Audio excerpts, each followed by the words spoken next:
Hello, John Bloodworth Gentleman Crafter here with another card layout, this time number 79. Now I am going to be using the Gardenia paper pad from first edition. I'm currently showing you the 6x6 pad, but I will be using the 8x8 pad. Same designs, just bigger sheets. Okay, here are a few of the other bits. There's the layout. There are some sentiments which I've already stuck to card. Some ink, a butterfly stamp which I've already stamped out, some coordinating cardstock, a tag die, some self-adhesive vinyl but with a wood texture, and then there's the papers from the paper pad, which is of course the Gardenia, and here are the adhesive wood veneer sheets. They're not actually wood, they are vinyl. They've just got a texture and a pattern that emulates wood. There's a big word already for you, emulate. Just chopping the papers down, and by the way, apologies for any sniffing, coughing, wheezing or deep breathing. It is hay fever season up here in Scotland and I am full of it. Anyway, scoring the card, which is 8x6 to make a 6x4 card, and that's using the wood texture paper or card from the paper pad. And then I'm just trying to peel the backing off the vinyl, not always an easy task. I'm only taking a little bit so that I can make sure I've got it stuck in place and lined up before I fully commit. And then I'm using a ruler to smooth it down as I peel away the backing. There we go, that's that bit done. Now for a bit of die cutting. Now I hadn't already, if you don't know, I've actually had a good old move around in the craft room this week and everything's all over the place. So some stuff's where I'm expecting it and some stuff is not.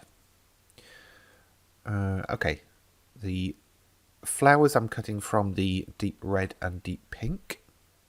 In fact, they're both deep pink. They look a bit red on screen. And then of course I will go on to cut the foliage from the green cardstock.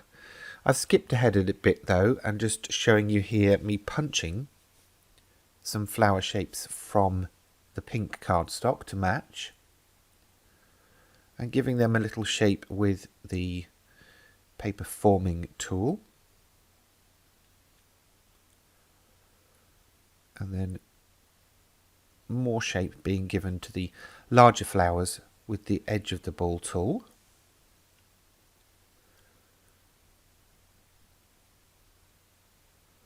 Out with the paper bookbinding glue from Pinflair, just to get that all together, ready to go onto the card.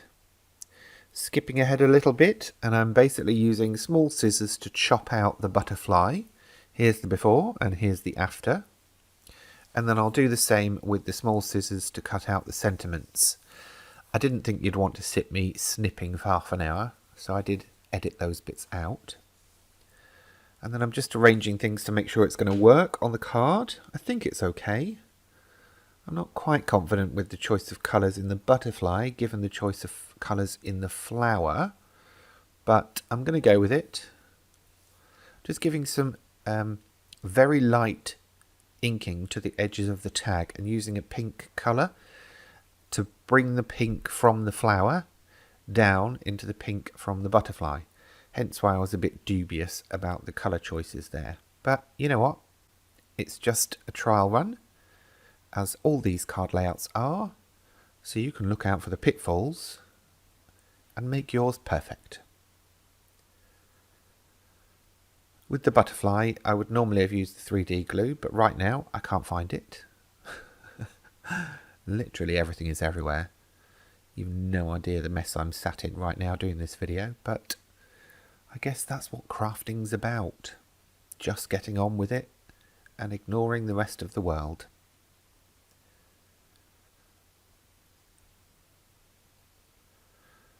So what I'm doing here is I'm positioning these so I can leave myself a bit of a diagonal space that I can put the sentiment in. This could be a die cut word, a stamped sentiment, something you've printed from the computer. Doesn't really matter.